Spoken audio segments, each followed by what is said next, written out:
On a créé notre petit nuage et maintenant on va voir comment l'animer. Parce que pour l'instant il est fixe, nous on aimerait qu'il bouge. Donc pour cela il va falloir rajouter des images.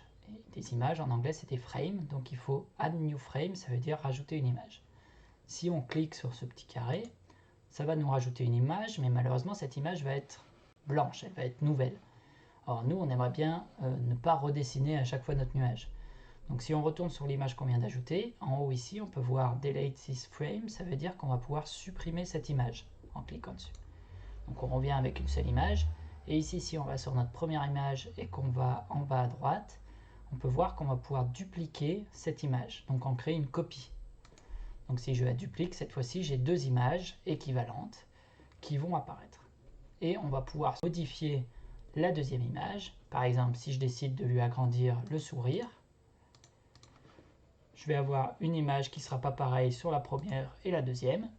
Et du coup ici on va voir une petite animation qui va se mettre en place puisque ça va aller de notre première à notre deuxième image. On peut répéter le processus en rajoutant encore d'autres images et en les modifiant. Et ainsi on peut créer une petite animation où notre nuage va sourire de plus en plus jusqu'à avoir un grand sourire. Ici donc on a la vision de l'animation. Et ici, on a des FPS, c'est marqué. Des FPS, c'est des frames per seconde. Autrement dit, combien d'images par seconde. Ici, on a 12 images par seconde. Si on veut que notre animation se joue plus lentement, on va pouvoir diminuer ce nombre. Et là, on va voir que le sourire va se faire plus lentement.